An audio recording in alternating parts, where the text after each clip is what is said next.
애가 세상에 딱 태어나면 내 자식이면 무조건 예쁜 줄 알았어요. 근데 태어나는데 뭐지? 약간 어떻게 해야 되지? 이거에 대한 어떤 충격과 내가 모성애가 굉장히 없는 사람인가? 여기에 대한 어떤 충격. 안녕하세요. 주작가의 스몰빅 토크 코너입니다. 자녀교육 분야의 전문가를 모시고 인터뷰해보는 시간인데요. 오늘의 인터뷰인은 온 오프라인을 가리지 않고 학부모님들께 아주 뜨거운 관심을 받고 계신 분입니다. 분당의 학원 원장이시자 유튜브 분당 강쌤 채널을 통해 공부의 본질을 전하고 계신 강주희 선생님입니다. 저희 시청자분들께 인사 부탁드릴게요. 네, 안녕하세요. 분당 강쌤입니다. 저는 분당과 대치동에서 20년 정도 학생들을 지도해 왔고요. 그리고 지금 분당에서 3개의 대입학원을 운영 중인 원장이자 강사입니다. 네, 반갑습니다. 우선 우리 유튜브 분당강쌤 채널이 이제 입시 관련 유튜브 컨텐츠인데 상대적으로 인기 많은 영상들을 보면 이게 아이러니하게도 아직 입시와 가장 좀 중고등보다 가장 거리가 먼 초등 부모님들 대상 컨텐츠가 제일 인기가 많더라고요. 그래서 아무래도 이게 초등 부모님들이 입시 관련 컨텐츠에도 제일 관심이 많으시다라는 이야기일 수도 있을 것 같은데 좀 왜 그렇다고 생각을 하시는지 궁금해요. 근데 이게 제가 보니까 원래 그래요. 왜냐면 제가 고등부를 하다 보면 느끼는 건데 고등학교 1학년, 2학년, 3학년 중에 고3 어머님들이 가장 뜨거우실 거라고 생각하는데 사실 전혀 아니고 고등학교 1학년 부모님들이 가장 관심도 많으시고 가장 좀 뭐든지 다 굉장히 뜨거우신 상황이고 근데 왜 그런지에 대해서 생각을 해보면은 성장과 기회가 굉장히 많이 될 수 있는 학년이기 때문에 그렇다 생각이 들고 그런 면에서 보면은 초등학생은 정말 앞으로 변화의 가능성이 많고 또 아직 꿈도 많을 시기고 그러다 보니까는 당연히 좀 뜨거우실 수밖에 없다는 생각을 합니다. 그리고 저희가 초등 콘텐츠를 사실 쫙 한번 봐봤더니 대입하는 입장에서 초등을 바라보면 이건 좀 아니다 싶은 경우도 좀 많이 있고 요거는 좀 위험하다라는 생각들도 또 많이 들어서 그럼 이거는 그냥 빨리 말씀드리는 게 오히려 좋을 수도 있겠다 이런 생각을 하게 돼서 초등 콘텐츠도 많이 나온 것 같아요. 그러면 이제 뒤에서 저희가 자세하게 좀 얘기를 나누겠지만 우선 그 방금 말씀하신 초등학부모님들께 꼭 요것만큼은 이 유튜브를 통해 좀 말씀드려야겠다 생각하셨던 핵심 뭐 몇 가지만 좀 혹시 소개해 주실 수 있을까요? 저는 솔직히 초등은 조금 여유를 좀 가지셨으면 좋겠다는 생각을 정말 많이 하는데 이제 이 분위기 자체가 굉장히 과열되어 있고 뜨겁기 때문에 어쩔 수 없는 면이 있고 또 보다 보면은 두려움이나 좀 모른다는 그런 부분에 대한 거를 막 이렇게 이용을 해서 이런 분위기를 이끌어가는 것도 좀 보이는데 제가 이거는 분명히 말씀드릴 수 있는 게 초등학생이면 앞으로 500번은 더 바뀌거든요. 정말. 그래가지고 아이들이 지금 보이는 모습이 절대 아이들의 모습이 아니어서 큰 어떤 그 줄기를 가지고 있으면 나머지는 좀 여유롭게 하실 필요가 있어요. 근데 너무 막 뭔가 큰일이 벌어질 것 같이 걱정을 너무 많이 하셔가지고 첫 번째로는 좀 여유를 가지셨으면 좋겠다는 말씀 드리고 싶고 그 다음에 요즘에는 아마 아시지만은 뭐 맘카페라든지 다른 곳에서도 그게 어머님들이 하는 얘기인 것 같지만 저는 아닌 경우도 또 많이 있다고 들어가지고 이게 좀 잘못된 정보일 수도 있어요. 좀 조심스러운 얘기라서. 그래서 이런 부분도 좀 잘 걸러서 들으셨으면 좋겠습니다. 제가 고등학교 1학년 때 그 담임선생님이 국어 선생님이셨는데 그분이 딱 입학하자마자 제일 처음 하셨던 얘기가 네가 앞으로 살면서 보게 될 뉴스, 글, 뭐 TV 컨텐츠 어떤 거든지 간에 그걸 만든 사람이 그걸 만들 때 어떤 의도로 만들었을지를 가장 먼저 생각하면 현명한 사람이 된다 그 말씀을 하시더라고요. 막 그 비슷한 맞습니다. 선생님께서도 자녀가 있는 걸로 알고 있는데 책을 읽어보니까 이제 아이를 직접 또 키우시잖아요. 학생들 지도도 하셨지만 이제 어떻게 보면 엄마로서 아이를 키우면서 가장 좀 힘들거나 어려웠던 점 이게 어떤 건지 좀 궁금하고 또 현재 아이 키우시면서 가장 좀 중요하게 생각하시는 것 또 어떤 건지 궁금합니다. 저는 사실 이제 한 4살 정도 때까지 제일 힘들었던 것 같고 약간 가만히 보니까 말이 안 통하는 모든 대상을 힘들어하거든요. 그게 아이도 힘들고 다른 이제 동물들도 말이 이렇게 안 통하면 좀 많이 힘든 것 같고 그래갖고 그때까지가 좀 많이 힘들었고 그다음에 저는 애가 세상에 딱 태어나면 내 자식이면 무조건 예쁜 줄 알았어요. 근데 태어나는데 뭐지? 약간 어떻게 해야 되지? 이거에 대한 어떤 충격과 내가 모성애가 굉장히 없는 사람인가? 여기에 대한 어떤 충격 그런 거에 대한 어떤 혼란이 되게 컸던 것 같아요. 근데 말이 통하기 시작하니까 굉장히 재밌고 그리고 한 4, 5살 이제 넘어가서부터는 사실 힘들다는 생각은 안 들고 그냥 저희 아이 굉장히 좀 밝은 네. 아이인데 그래서 아이와 함께 그냥 밝고 재밌고 즐겁게 보내고 있습니다. 네. 그럼 이제 많이 궁금해 하실 것 같은 게 이제 선생님께서 어떻게 보면 초등 때에 특히 학습에 있어서 좀 본질적인 부분들 많이 말씀해 주시잖아요. 그래서 그런 부분들을 이제 따님이라고 하셨죠. 네. 따님께 좀 어떻게 지도를 해주시거나 집에서 좀 엄마로서 그런 역할을 해주시는지 좀 궁금하실 것 같아요, 아마. 저는 그냥 바라는 거는 몸도 마음도 건강하게 자라는 거를 가장 바라고 그 다음에 이제 본인도 본인 스스로를 존중할 수 있고 그리고 그 존중을 타인한테도 할 수 있어야 되는 게 되게 중요한 부분이라고 생각해요. 인성. 그래서 아이의 입장을 많이 존중해 주려고 노력을 하고 그 다음에 이제 사소한 결정도 많이 물어봐요. 그래서 이거에 대해서 어떻게 생각하냐. 그리고 가급적이면은 그 생각이 크게 이제 틀리지 않으면 해주려고 이제 하는 부분이 있고요. 근데 물론 하다 보면은 아이다 보니까 좀 다소 위험한 생각을 할 때나 아니면 다른 사람에게 피해를 주는 행동을 할 때나 이럴 때는 그 부분은 단호하게 요런 부분들은 다른 사람 입장에서는 이럴 수 있다라는 걸 충분히 알려줘요. 그러면은 그 얘기를 듣고 스스로 또 결정을 해요. 그 기간을 좀 충분히 가지고 있는 편입니다.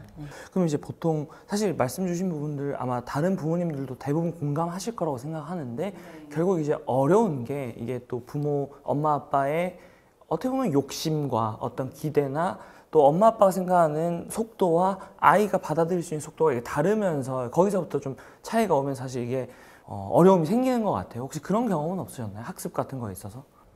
잘할 거라고 생각을 했는데 굉장히 심각하더라고요, 아이가. 그래도 제가 국어를 이렇게 했으니까 책 읽기도 좋아하고 국어도 잘하고 할 줄 알았는데 책 읽기도 싫어하고 국어도 싫어하고 그렇다고 저희 신랑처럼 숫자를 좋아하는 것도 아니고 충격의 연속이었는데 막 해보려고 애를 쓰다가 뭐 큰 소리도 한두 번 나고 그리고 딱 깨달았어요. 뭘 깨달았냐. 무엇을 위한 것인가. 깊이 생각을 하다가 지금 방향을 잘못 잡으면 큰일 나겠다. 이런 생각이 들어서 이게 내 입장과 내 시선에서 아이를 바라보고 자꾸 평가를 하면 서로에게 굉장히 불행한 일이 되겠다는 생각이 들어서 제 욕심은 그냥 다 버렸고요. 그리고 이제 어떻게 하면은 아이 입장에서 아이가 행복할 수 있을까? 그 다음에 좀 길게 봤을 때 지금 이 과정이 정말 이렇게까지 아이에게 필요한 건가? 그리고 이렇게까지 아이를 시키는 게 맞는 건가? 그걸 깊이 고민을 해보니까 다 아니라는 답이 나오더라고요. 그래서 아이의 행복과 아이의 미래를 생각했을 때 그냥 방향이 맞고 그렇다면은 속도에 대해서는 욕심을 내지 말자. 이렇게 마음을 먹었더니 모든 게 약간 편안해지는 어떤 상태가 됐습니다. 그러면은 이제 결국은 이제 그런 철학을 가지고 실제로 실천을 하시는 과정도 쉽지 않을 것 같은데 그러면 이제 그렇게 깨닫고 나신 이후에 아이를 키우시면서 아이가 시간 보낼 때 뭔가 가장 중요하게 생각하시거나 좀 제일 우선순위에 두시는 것들이 어떤 게 있으신가요? 일단은 모든 기준이나 이런 거를 저한테 맞추지 않고요. 그 다음에 그 기준은 뭐 좀 이렇게 얘기하면은 좀 위험할 수도 있지만 학교 기준에 그렇게 맞추진 않아요. 왜냐하면 이제 학교에서 나가고 있는 진도도 우리 아이에겐 버거울 수도 있고, 또 이 진도도 잘 따라갈 수도 있고, 그거는 아이를 잘 보고 결정하는 해야 되는 문제라고 봐서. 그래서 이제 좀 부족한 게 있다거나 하면은 방학을 이용해가지고 좀 충분히 따라갈 수 있게 해주면 되는 거니까.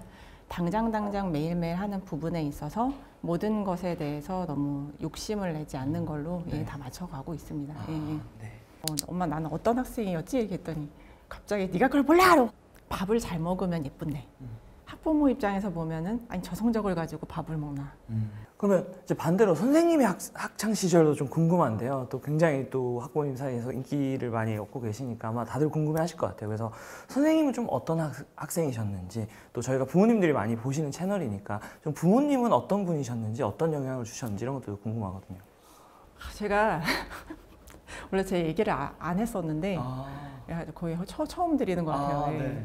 저희 어머니한테 어제 여쭤봤어요. 제 친정 엄마한테 엄마 나는 어떤 학생이었지? 이렇게 했더니 갑자기 네가 그걸 몰라! 화를 막 내시면서 왜 화를 내지? 했더니 아주 집요하고 그리고 뭐든지 끝을 보고 죽어도 싫은 건 안 하고 해야겠다는 거는 무슨 일이 있어도 반드시 하고 네가 여태까지 하고 싶었던 거 안 한 게 있어! 이러면서 갑자기 화를 내시더라고요. 좋은 거 아닌가요? 근데 그게 이제 좀 지나친 부분이 있어가지고 힘드셨다 이런 생각을 했습니다. 그리고 근데 또 조금 어떤 게 있었냐면 불합리한 걸 너무 못 참다 보니까 어느 날은 야간 자율학습을 네. 자율학습이잖아요. 네. 근데 강제로 시키는 게 너무 그래가지고 애들을 단체로 데리고 가자 이래가지고 다 이렇게 야자를 튀게 만들어가지고 네. 저희 어머니가 학교에 가서 막 빌고 죄송하다. 예. 그게 생각이 나더라고요. 네. 그래가지고 굉장히 내가 힘든 학생이었구나 예, 이런 생각이 들었습니다. 네. 한 10년, 20년만 먼저 좀 더 일찍 태어나셨으면 약간 역사의 이름을 남기실 수도 있는. 네. 네네 어머니 고생을 많이 하셨죠. 네. 그럼 이제 실제로 이제 아이들 지도도 하시잖아요. 그러면 뭐 좀 공부를 좀 수월하게 그래도 하신 편이었는지 스스로는 어떠신 편이었나요? 그러니까 공부하는 것도 좋아하고 하고 싶을 때는 네. 정말 열심히 해가지고 확 결과를 내고 네. 또 저는 그러면 안 되는데 선생님이 싫으면 정말 안 했던 것 같아요. 이 선생님이 싫어가지고 네. 그래서 보면은 이제 그런 부분에 있어서 확실히 선생님이 너무 마음에 안 든다 이런 내 생각이 들면 시험지에다가 그냥 이렇게 선생님 얼굴 문어로 그려놓고 그냥 나오고 네. 그래서 내신 때문에 고생을 많이 했습니다. 네, 네. 그럼 말씀을 들어보면 되게 좋은 부분에서는 주관이 되게 뚜렷하시고 자기 생각이 뚜렷하고 생각이 깊고 뭔가에 몰입하는 어떤 성향이셨을 것 같은데 좀 그런 것들은 좀 어떻게 형성이 됐을까요? 제가 이제 생각을 해보면 그 부모님의 영향이 굉장히 좀 큰 것 같은데 저희 부모님은 그 말로 하시는 편이 아니고 다 보여주시는 편이기 때문에 네. 많이 시간이 걸렸지만 네. 제 스스로 그걸 깨우치게 되는 많은 그 충분한 시간들을 네. 주셨던 것 같아요. 그러니까 어머니와 아버지가 두 분이 계실 때는 어떤지는 모르겠지만 일단은 저희가 있을 때는 한 번도 싸운 적이 없으시고 예, 그래서 저희 부모님은 다투거나 언성을 네. 높이는 걸 보여준 적이 없으신 것도 저는 되게 훌륭하다 생각을 하고 또 저희 어머니는 제가 참 대단하다고 생각하는 게 그 모든 일에 정성을 다하시는 그러니까 가정주부신데 아무리 가정주부라도 네. 좀 많이 힘들 때가 있잖아요. 네. 근데 지금도 이렇게 차 한 잔을 줘도 그냥 주시는 게 아니고 굉장히 이렇게 예쁜 곳에 아주 잘 우려내서 네. 또 밑에 받쳐서 네. 받는 사람이 정말 대접을 받는다 이런 느낌이 들 수 있게 근데 그것이 빨래가 됐든 집안 청소가 됐든 모든 일이 어머니 손이 닿으면 다 네. 그렇게 되고 이런 모습들을 보면서 저런 모습은 좀 가정주부로서의 프로라는 게 저런 거구나라는 걸 많이 배웠고 저희 외증조 할머니께서 네. 100살에 이제 돌아가셨다고 들었는데 돌아가셨을 때 얘기를 듣고 제가 많이 좀 깨달은 바가 있었는데 이제 가족들이 잠깐 외출을 했을 때 네. 가족들 점심상을 다 차려 놓으시고 네. 그리고 이제 낮잠을 자다가 주무시다 돌아가셨다는 네. 얘기를 해주시더라고요. 네. 근데 이제 그런 모습들이 저희 어머니한테도 그냥 그대로 있으세요. 그래서 생색을 내거나 티를 내는 게 아니고 네. 그냥 자연스럽게 하는. 또 저희 아버지 같은 경우에는 이제 그 과학자셔가지고 예, 또 오랫동안 좀 대학에 계시다가 네. 연구 생활을 오래 하셨는데 네. 근데 굉장히 성품이 찬찬하고 꼼꼼하신데 근데 아버지 성격에서는 제가 굉장히 아까 어린 시절 말씀드렸듯이 막 네. 이런 좀 롤러코스터 같은 그런 삶을 살아서 잘할 때 못할 때 차이도 네. 굉장히 크고 그래서 부모님 입장에서는 염려되는 게 좀 많으셨던 것 같아요. 그래서 아버지가 또 제가 막내딸인데 너무 이쁜 딸인데 너무 고생을 할 게 걱정이 되셨는지 제가 학원 낸 지가 지금 16년째인데 지금까지 하루도 빠짐없이 매일 새벽 4시에서 4시 반에 가셔서 그 청소를 하세요. 네.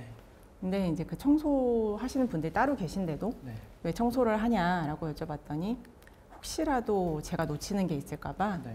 아이들이 또 있는 곳이니까 위험할 수 있으니까 나사가 튀어나온 데는 없는지 네. 못이 튀어나온 데는 없는지 네. 책상이나 이런 거는 또 다 안전하게 되어 있는지 그걸 네. 꼭 보셔야지 좀 안심이 되신다고 네. 그걸 16년째 계속하고 계셔서 그런 모습들을 보면서 저도 어릴 때는 좀 망난이었지만 이렇게 살면 안 되는구나. 부모님께 이제 누가 되면 안 되겠다라는 생각을 늘 하게 되는 것 같아요. 어떻게 보면 말씀을 들으면서 4가지 키워드가 떠올랐어요. 성실, 헌신, 책임, 진정성. 그러니까 선생님 콘텐츠를 봐도 저는 이렇게 뭐 내용적으로 그건 잘 모르겠지만 사실 이 4가지가 뭔가 느껴지는 전달되는 바이브가 있고 사실 그것도 시청자들이 다 아마 많이들 느끼시지 않았을까 싶었는데 그게 아마 그런 부모님의 영향을 받은 것 같다. 네. 그럼 제가 또 하나 궁금한 게 이제 선생님 컨텐츠 얘기가 나와서 제가 유튜브를 이제 다른 분들 것도 많이 보면서 배우고 뭐 감히 뭘 제가 평가하고 이런 건 아니지만 시청자 입장에서 봤을 때 선생님의 컨텐츠가 되게 좀 어려운 말로 구조화가 되게 잘 되어 있다는 생각을 되게 많이 했어요. 그러니까 기승전결 또 뭔가 전달하시고자 하는 메시지와 그 근거가 되게 잘 정리되다 보니까 듣는 사람이 이분이 뭘 말하려고 하고 되게 설득이 잘 되고 공감이 되고 이런 저는 컨텐츠를 볼 때마다 이제 느꼈는데 좀 선생님 그런 능력을 언제부터 좀 갖추게 되신 건지 이런 거 궁금합니다. 사실 저희 집에서 제가 말을 잘 못해요. 그러니까 제가 아까 싸움이 없다고 말씀드렸는데 싸움이 없는 대신에 대화를 그냥 밤새워서 그래가지고 어머니, 아버지, 뭐 저희 오빠 그리고 저희 어머니는 아직도 아침에 그 모든 그 신문들을 또 하나만 보시는 게 아니라 여러 개 구독하셔가지고 사회, 정치, 뭐 역사, 경제를 쫙 보세요.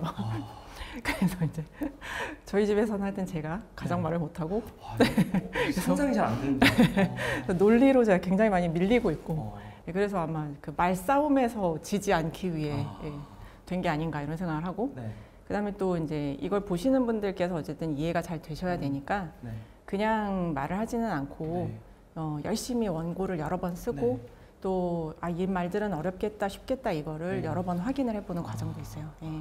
그러면은 방금 말씀 주신 것 중에 가장 핵심은 어찌됐건 실제로 내가 대화를 하고 글을 쓰면서 그 생각들을 계속해서 구조화하고 다듬어가는 과정들, 결국 우리 아이들도 그런 능력을 갖추려면 대화를 많이 하고 많이 토론하고 이런 과정들이 필요하다라고 볼 수 있겠네요. 네, 그건 굉장히 중요한 부분 같아요. 네.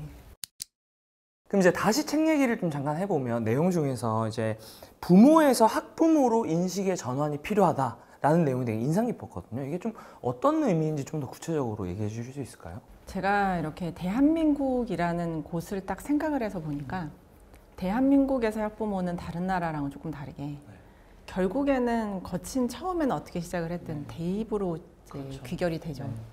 근데 그런 부분에서 어머님들이 굉장히 이제 혼란을 많이 느끼시더라고요. 실제로 보니까. 그러니까 이제 부모의 입장에서 딱 보면 밥을 잘 먹으면 예쁜데 학부모 입장에서 보면은 아니 저 성적을 가지고 밥을 먹나. 그리고 부모 입장에서는 잠을 잘 자야 되는데 학부모 입장에서는 저게 지금 잠이 오나. 약간 그렇게 이제 근데 어머니도 거기에 대해서 굉장히 좀 혼란이 많으셔서 그래서 여기에 대한 거를 분명하게 딱 기준을 세우지 않으면은 마지막까지 계속 그 부분이 괴로우신 것 같아요. 그게 좀 필요하겠다라는 생각이 들어서 일단은 뭔지에 대해서 정확하게 아는 게 1번이니까 부모랑 학부모는 우리나라에서는 좀 다를 수 있고 이런 일들이 일어나는 거는 어머니 가정에만 일어나는 게 아니라 대한민국이라는 그 나라에 있기 때문에 어쩔 수 없이 일어나는 어떤 사회적인 분위기다. 그러니까 거기에 대해서 일단은 이해하고 인지하자라는 얘기를 드리고 싶었어요. 방금 이제 부모와 학부모 사이에서의 어떤 대부분의 분들이 혼란과 어떤 불균형 이런 것들에 대해 이제 일종의 불안함이나 혹은 죄책감을 느끼시는 분들이 많으실 것 같아요. 그런 점에서 이런 균형을 잡는데 뭔가 선생님은 일단 어떤 좀 생각들을 많이 하셨는지도 궁금하고 동시에 조금 더 그런 균형을 잡는 데 도움이 될 만한 팁 같은 게 있다면 어떤 게 있을까요? 일단 이런 것부터가 중요한 것 같아요. 그러니까 대학을 잘 갔다는 것의 그 기준이 뭔가. 그러니까 예를 들어서 그 대학을 잘 갔다고 우리가 일반적으로 생각하면은 좋은 대학을 간 게 대학을 잘 갔다고 딱 그렇게 생각하시거든요. 근데 그게 아니에요. 그냥 아시지만 누가 봐도 얘는 대학을 갈 수 있는 애가 아니에요. 어떻게 해도 얘는 공부를 할 수 있는 애가 아니야. 근데 이 친구가 열심히 나름대로 최선을 다해서 공부를 해서 인서울에 있는 아니면 인경기에 있는 그래도 이름 들어보면 알만한 대를 갔다. 그럼 이 친구 입장에서는 굉장히 성공적인 대입이 되는 거거든요. 그럼 그 이후에 인생이 정말 많이 달라집니다. 그러니까 그냥 기준점으로 놓고 보면은 서울대 아니면 연대, 고대 이런 데가 좋은 대학이지만 그리고 이 학생이 간 대학하고는 비교가 안 되는데 갈 수 있는 기준이 아니라고 생각했는데 가면 평생 그게 후회로 남고 남들이 봤을 때는 그 기준이 별거 아니지만 본인이 생각했을 때 정말 성공적이었다는 생각이 들면 그게 시작점이 돼서 굉장히 발전을 많이 하는 경우를 저는 많이 봐가지고 그래서 일단은 좋은 대학에 대한 정의부터 다시 시작이 됐으면 좋겠고 그 다음에 또 앞으로의 시대에 대해서도 어머님들이 좀 잘 보셨으면 좋겠는 게 아마 저희들도 많이 느끼지만 이 유튜버들만 하더라도 좋은 대학 나오신 분들이 잘하고 있는 게 아닌 것처럼 예, 사실은 정말 다양한 직업들이 많이 생겨가지고 내가 잘할 수 있는 걸 찾아가는 게 굉장히 중요해요. 그래서 거기에 대한 기준을 좀 바꿨으면 좋겠다. 공부도 또 어떤 아이 입장에서는 성공이라는 기준이 다 달라질 수 있는 거니까 우리 아이 입장에서의 성공적인 기준은 무엇인지에 대해서 놓치지 않고 남과 비교하지 말고 그거를 딱 잘 잡으시면 그 아이는 그 아이의 목표를 이룸으로써 계속 발전해 나갈 수 있다. 이런 말씀을 드리고 싶어요. 네. 어떻게 보면 아이들 각자의 상황과 맥락과 기준이 다 다를 수 있기 때문에 그 안에서 어떻게 보면 정말 주관적이면서도 객관적인 어떤 기준을 세울 필요가 있다. 네. 근데 이 친구가 이제 처음에 들어올 때는 모의고사를 봤는데 모의고사 성적이 뭐 10몇 점 나왔던 걸로 제가 기억을 하거든요. 11월 달에 모의고사에서 1등급을 받았어요. 그 친구 고3 때까지 그 성적을 유지를 잘했고요.